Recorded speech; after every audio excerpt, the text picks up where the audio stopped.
Hello and welcome to the Q3 Executive Edition launch webinar. This is for best practices and Q&A for executive users. Now, kind of excited. I've actually never done a specific class just for executives. I've actually done some one-on-one, and here's my personal planner, which you can't tell because it's got a mortgage coach sticker over, but it is an executive planner. That's what I use myself. And I'll throw a couple things out there real quick, and then we'll kind of run through kind of what is Win by Noon, how to use it. And along the way, just feel free to ask questions over in the chat. If you're watching a recording of this and you have questions, just reach out to me, Todd Bookspan, the founder of Win by Noon, at todd@winbynoon.com. I guess I should introduce myself. So thank you very much for taking time to learn a little bit more about the executive edition of Win by Noon. The executive edition came about because there was people like me who weren't loan officers or real estate agents or insurance agents who loved the idea of Win by Noon and wanted a version of it that was kind of generic for sales. And so I'll walk through who I think it's meant for. I'll walk through what Win by Noon is, and then I'll kind of walk through some of the details of the planner. You know, really, everyone's like, well, what is Win by Noon? And, you know, it's a notebook, right? It's a planner. It's a calendar and a to-do list. And people who use it just that way, guess what? They're more productive and they actually grow more than people who run around with just trying to track stuff on the phone and scraps of paper. At the heart, it's a business planning tool. It's a tool to actually plan and review your business. And I said those two things purposely. Plan and review your business, right? Success leaves clues, and oftentimes what I find is that people run. They might get the results that they want or maybe come close, but they never really analyze what were the activities that led to that results. And so that's where, as I walk you through Win by Noon, you'll start seeing that we're going to record the activities we do, and then by recording those activities, we'll be able to figure out how many of those activities lead to the results that we're getting, conversion rates, so we can figure out how to adjust our activities in order to get the desired results that we want. And lastly, it's a philosophy, right? It's the name, Win by Noon. If you know my story, you know that I actually blocked my calendar until 11:30, and that propelled my business up by about 45% in 1 year in a market that was flat where we didn't get other relationships. And yeah, I know you're thinking, well, why isn't it called Win by 11:30? Because it's not nearly as cool as Win by Noon. I had a pretty successful business. I was doing over 400 mortgage loans, $80 million a year. I was ranked in the top 25 in the United States. But I was kind of stuck. I couldn't get past that. And I finally decided it was because I was so busy reacting to everyone else's priorities and not my own. And I just had this crazy idea. And I literally took a book and I blocked my calendar in that book. And blocked it online because I had an assistant, a wife, a business partner, business development manager, and they could all schedule things for me. And guess what? They scheduled things when it was important to them. When it was easy for them, what was important to the person they wanted to meet with. But what I realized is when I no longer allowed them to do that and I actually focused on my most important activities every day, guess what happened? My conversion rates increased, my consistency increased. I was just plain better at my job. And guess what? My results improved dramatically. And so that's what I'm going to encourage for all of you is as we go through this, think about it. Am I reacting during the day or am I being proactive during the day? Am I actually working my schedule or is my schedule working me? And so that last piece on the icing on the cake is the Win by Noon part. And if you can figure out how to Win by Noon, I know you'll have the results that you're after. Now, Win by Noon is overwhelming. And the reason that it's overwhelming is because when you open it up, it asks you to do goal planning. We're not going to start there today. In fact, if you want to learn how to do the business planning portion, you go to winbynoon.com/business planning tool. I'll put that down below. winbynoon.com/business planning tool. And when you go there, what you're going to find is a video tutorial where I walk through how to do the business planning portion of Win by Noon. There's also business planning tools for all of our editions in there as well. If you use the planner, you don't need the tool, but if you have other people who might benefit in your office or in your sphere from business planning help, then it's a great opportunity for you to share what you've learned here. What we're going to do is we are going to start on page 10. Why are we going to start on page 10? Because that's today, right? We are July 2nd, 2019. And the reason I'm going to start here is because if you're brand new to Win by Noon, you're going to be overwhelmed by trying to do business planning without ever having done it before. Now, if you are new to Win by Noon, but you're a business planner and you've already set goals and you've been recording your activities, then great, do that part first. If you're stuck, you can jump into the video tutorial. But for the rest of you who are brand new, we're just going to start with a day. And I'm going to walk you through what these 2 pages look like. So really it just starts off with just that. It's just a calendar on the left. And some of you are thinking to yourself, well, gosh, Todd, you know what? I got that on my phone and on my Outlook. Great. So do I. In fact, that's where I populated here. But if you look at my my planner for the day, right? I've got my day, drawn out on here of what my day looks like, right? It's not pretty, but it's just on there. Hey, I dialed this morning. I got these 2 webinars that I'm doing, and I've got a dinner that I'm going to tonight. If for some reason you don't feel like you need that, that's great. But what I would challenge you to is a race, because anytime that someone says, hey, are you available at 2 o'clock on Thursday? I can get there faster than you can get to the calendar in your phone. It helps me if I'm on the phone with a client who says, hey, are you available at this time? I can take a quick peek in there and look. The other way that I see people use it is they say, you know what, my ideal week, you'll hear me talk about that. My ideal day is here on my phone. I said I'm going to dial from 9 to 11. I said I'm going to, meet with my team and be available from 11 to noon. And then they're writing here what they actually did, right? Tracking your time can be just super eye-opening, right? You realize, oh my gosh, I was supposed to do that and I didn't. So they're using it to hold themselves accountable. That's kind of cool too. At the top, it's got your top 3 things and what I'm grateful for. And that came about because as I was interviewing people about Win by Noon about a little over 2 years ago, as I was designing the product, is a lot of people who use planners use ones that talked about the soft stuff, right? Not just business. In fact, none of them had a business planner. They all had a notepad for their notes, and they all had a journal and gratitudes and habits. And you'll see that we built that in there for that reason. And so the gratitude piece is, what are you grateful for, right? There's tons of studies, right? I mean, it's a great way to wake up is in gratitude. And just connects things in your brains that make good things happen, and you're going to start off your day a whole lot better and not be in a bad mood as likely if you have taken time to do gratitude. My suggestion there is that you actually look at doing different things every day. So I'm grateful for my wife. I'm grateful for my kids every day. I'm grateful for my team quite often. I'm grateful for my friends quite often. I'm grateful for some event I attended or an opportunity that I had or an introduction that was made. But when it comes to my wife or my kids, I'm always trying to look at something specific. So like yesterday, I walked to the dogs with my daughter. So I was grateful for that time that I was able to have with her. It was 105 degrees, but I was still grateful for the time to walk with my daughter. And so think through things like that, kind of make it different every day to challenge myself. The top 3, believe it or not, most people use it wrong, myself included. You can see all these books back here, right? I'm a productivity nerd. I read all these productivity books. And if you read a productivity book, they would tell you that your top 3 things every day, what should you do every day in your role? So again, the executive edition is designed for people in sales and leadership roles. I don't know what your role is, but let me tell you what it would be for me as a mortgage loan officer when I was leading my team. It was client consultation, partner consultation, right? I wrapped those, I called it consultation. I really had 6 things that kind of wound it into one, actually 5 things wound into one. I said it was consultation, partner and client consultation. I said it was lead generation and lead conversion. And then the last one was being a team leader, right? Leading my team. Oh my gosh, I'm going to sneeze. That's super embarrassing. I'm going to mute this.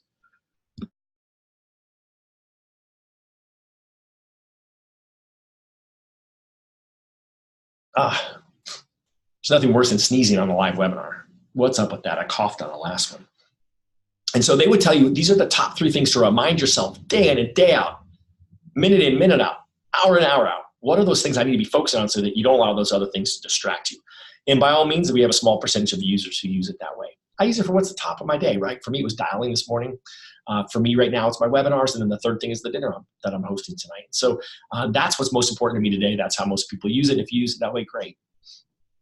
Then the next thing is the call recording section, right? So this is where I'm dialing out to. Yes, it could be a text if you're texting out, and that's how you communicate with people. Just be consistent with how you record those activities. And so you've got leading client calls, you've got database calls, and you've got recruiting calls. Now, again, that may or may not be applicable to you, right? I would tell you that for me, I don't recruit, but I record in here when I'm talking to my team. So I'm tracking how many times in a day is my team harassing me or vice versa. So on mine today, I've dialed out to my team 3 times, 2 calls and 1 text, right? So mine, I just say text with a T, and the B is for Bookspan Baker team, the team that I have. And so that's my way of tracking that, recording those activities. And so it's up to you. You can tweak the names on those, but just know there's different things. But in the end, we're all in sales. Sales is how many leads and clients do I have to call in order to get a closed sale. Regardless of your business, that is really important. And you probably have business partners, and you want to be proactive and know, well, how many partners do I have to be reaching out to in order to get leads as well? And so as we record our activities, I differentiate the difference between a lead and a client. Is a client is someone that that's engaged with us and has agreed to allow us to serve them. A lead is someone who has raised their hand to us or a partner and is still not committed to do business with us. And that's just one more way to track them down. You can track with an L and a C. That's how we do it in the other editions as well. Quality conversations is who did I talk to, right? It's actually who did I actually have a conversation with. So it's not a hang up, not interested, click. It's not oh gosh, I'm super busy, Todd. Can you call me after 3? That's not a quality conversation. I might have dialed them to get it, but then I'm not going to record that as a quality conversation until I talk to them and I tell them something. So whatever you're selling, might be an update on your sales process, might be an update to a partner on a client that they referred to you, might be a prospect that you're going after and you explain to them what it is you sell and how you sell it. But it's just where there's no time limit. It's just when you connect with somebody, when there's something that you're discussing that you're in there. And it can be text as well, but just make sure it's a real conversation. We've got live meetings there, right? Who did I meet with face-to-face, right? What does that look like? Who did I meet with live? Because ultimately a lot of you sell face-to-face versus over the phone. And then I got to track how many of those live meetings am I having? So what we're trying to do is record the activities to be able to figure out our conversion rates later. So in the end, if all my clients I meet with face-to-face and I can determine that I have to meet with 4 clients face-to-face to get 1 transaction, then I know I got to figure out how many calls to make in order to get 4 more meetings in order to get 1 more transaction, right? We're reverse engineering these numbers. Hopefully that makes sense. Then we got leads here, right? So you're just going to write your leads in there. We got these little check boxes and people use them for different things. We added in 2. We only originally had 1. Some people want to check it because it got in my CRM. Me, not so much. I just put a big X through it. I'm not all that neat. That means it's in the CRM. Other people use it. I send a thank you note to the referrer. I send a handwritten note to the person, to the lead, right? Whatever you want to use it for, that's what those boxes are there for. And then down at the bottom, we start to total up the activities we recorded above. What's really important, you'll notice there's a few blanks there, so you can pick your own, and there's a few pieces that aren't up there, like a sales presentation, right? So like yesterday, I taught Win by Noon to a group of realtors, right? So that's a sales presentation. So if you do that, then you can record that. It's got business planning meetings. Again, maybe you're in a business where you do that. But again, there's blanks for whatever you want to record in your own business. For me, yesterday, I did 3 Facebook Lives. Guess what? My planner has Facebook Lives on there. I did 2 webinars. Guess what? Mine tracks 2 webinars. So I'm tracking the things that I'm doing out there that are going to grow Win by Noon. I would encourage you to think about what those things are for your business and put them in there. And then on the other side, we have the daily results, right? That typically come from your sales roles, leads, transactions in process, closed, new hires if you're recruiting, and then again, other blanks. So you might have other parts of the process that you want to track from a results perspective, maybe different stages that you go through, and that's where you're going to use that. The flip side to that is just a big section for notes, a to-do list with the by noon activities at the top. And here's the habits of success part. So this part's really well used. People seem to love it. On time is that time working on your business. It's where you're really taking time away from the grind, right? You're not working on all the paperwork. You're not dealing with clients. You're actually planning what you're going to do to grow your business. And so we want to start tracking that and making sure we're intentional and getting it on our calendars. Social media was a hard one to put in there, but I realize it's part of a lot of our businesses. And so it's a matter of setting a goal for yourself. Hey, I'm going to do 1 post a day. I'm going to do 5 posts a week, whatever that is for you, and then track the time that you're putting into it so that you can track whether you're getting the results based on that energy or time you're putting into it. Additionally, you're tracking it to make sure that you're not sucked into it, right? If I could get all the time back where I got on there and started liking pictures of babies and dogs, I'd probably be a wealthy man. Handwritten notes, the things that drive you as a human, sleep, exercise, right? Evening routines, morning routines, and then a blank there for a new habit. For me right now, I'm reinstalling the habit that I fell out of meditation, and so I'm tracking my meditation this quarter. And then finally at the bottom is the highs of my day, which is the bookend to the gratitude in the morning, right? What was it that was super filled my bucket today? And then was I proactive or reactive? And did I win? Did I complete my most important priorities before afternoon? So yesterday I didn't finish mine till afternoon. I'm the Win by Noon guy. That happens. Why? Because I couldn't rearrange the real estate team's meeting that was at 11 o'clock. I use a script. I have a commitment at that time. It works really successfully well most of the time. But when someone's got a standing meeting that they've had for 5 years, I'm not going to expect them to move it for me. So I had to make a choice. It was important for me to be there. I chose to be there. And so I would just look at that. Today, my most important thing was my dialing, right? I'm really committed to doing what I teach. And guess what? I did it. And therefore I won by noon. And the rest of my day is reacting, right? So these 2 webinars, I'll jump in and do a Facebook Live in one of my Facebook groups, and then I will just react. I'll go see if the team needs me. I'll clear my email. I'll look at Facebook, which I haven't done yet. I mean, just things like that. But the difference between, I think, the super achievers and everyone else is the super achiever is okay. Like, it's really hard for me not to be looking at Facebook during the day, right? Because I know there's cool stuff happening. In fact, I know a bunch of people have tagged me in Win by Noon, and yesterday when I got on, there was 55 things that had something to do with me when I got on in the afternoon. That's okay. Nothing burned down while I was actually doing the things that were most important to drive my business forward. Now I'm going to turn to page 20, which is the end of the week, right? So I told you guys who are new just to start with one day, and then we're going to move to the end of the week. And here's where we're just going to go through there. We're going to rate ourselves for the week. How did we do? It's just so important to review. When I talked about what is Win by Noon, I said it's a business planning and review tool. Success leaves clues. If you don't take time to review what you did, if you don't take time to say, gosh, you know what? Look at how many activities I did and look what my results were. If my results were good, then my activities, I keep doing that same number. If my results were substandard, not what I want, then guess what? I better figure out what activities to increase to get there. Sometimes it may be figuring out a better script because maybe your activities are good. And that's really where you can engage in our community and find out what others in your role in your industry are doing. Now, when you get here, here's where you're going to total up those all the things you recorded during the week. You'll notice there's a blue box. The darker box is the goal. So those of you who are experienced, you set a goal. I told the rest of you who are brand new not to do that. So we didn't set a goal for this week because we're just jumping in and we're using it for the first time. No goals needed. And then we're going to skip down here to the week ahead action plan. So again, every week you have to set your intentions. What I find is that the reason that people don't get to their goal is because they didn't set a goal in the first place. And once I know, gosh, I need to make 100 dials this week. I need to make 30 dials this week. I need to make 60 dials, whatever your number is. I got people, it's 150. And they know if they call and talk, if they dial out to 150 people, they'll probably talk to 100, say, and they know that they'll close their 8 or 10 transactions that they want to close. But guess what? They've recorded their activities. They've taken the time to determine what activities will lead to the results they want. And now they've reverse engineered it and they're committed to that. So they sit there and they make a weekend action plan. This is how many people I'm going to call this week, right? This is what I'm going to do. And guess what? This week's a short week, right? Today's Tuesday, and Wednesday, Thursday, Friday, people are probably not working. So if you're committed to your number, guess what you got to do? You got to make more time for those activities in these couple of days. There's also some projects down here. Again, I always encourage people don't do more than 3 projects at once. And then what's the project and what are the first steps to get it going? But ultimately, in the end, here's where you're going to set your intentions for next week. And then next week, these would be up there at the top number there. And so I believe in the law of averages, right? 1 week's going to give you data. And so I can say, gosh, you know what? I got one deal in my pipeline, one transaction going, and I made 25 calls.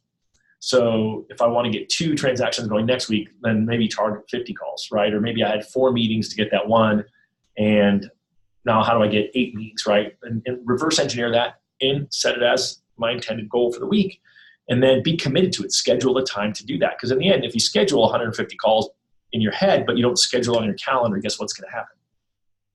Not much.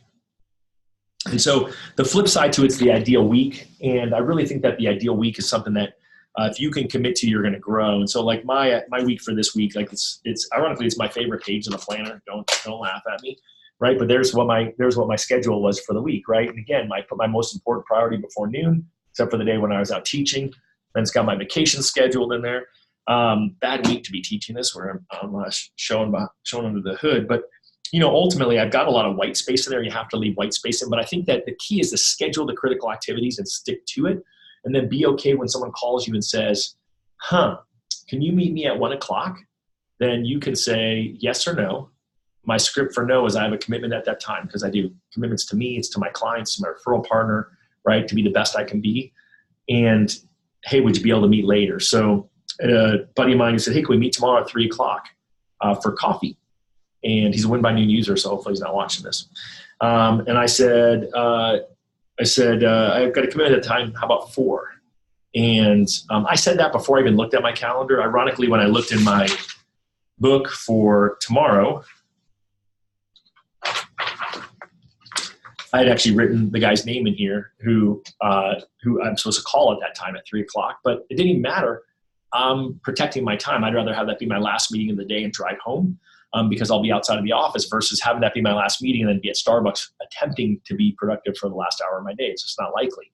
And that way I can limit the time of my meeting. There's all sorts of reasons for thinking that way. And so I've got lots of other information on that business planning tool that I mentioned. If you go to that website, it's got a big section on the ideal week. And what I would say is that the other things that you should be scheduled on there, regardless of what role you are in sales, is lead calls, right? The statistics show that it takes at least 6 calls to a lead to be 90% likely to connect with them. And so therefore, if you're not making 6 calls, start making 6 calls. And if you think you should make 6 calls, but you're not making them, then it's because you're not scheduling the time to do it. And I find the best people in sales schedule time, and the ones who are successful with it are doing it in the morning. Now, you might be saying, gosh, Todd, but I hear that the afternoon is a better time to call. Well, statistics show that the best time to reach people is between 8 and 10 in the morning and between 4 and 6 in the afternoon. I just know I can control my 8 to 10 hours better than I can my 4 to 6 hours.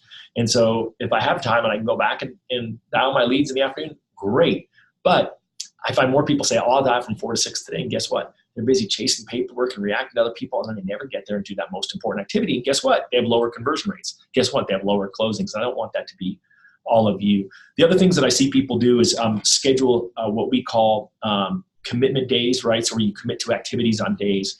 And so the days that I think in sales that would be applicable almost in every industry is if you have clients is annual review days. In the mortgage space, we do that I recommend people do it on Fridays. In the real estate space, I recommend they do it on Thursdays. And there's reasons behind that. But for you guys, it's whatever day makes sense to you. But should I be reaching out at least once a year proactively to my clients, keeping in touch with them to see how they're doing, make sure that the product or service that I sold them and providing them is actually meeting their needs proactively versus waiting to react to when the market shifts or when their needs shift. And then you're like, oh my gosh, I could fix that, but they've already gone somewhere else.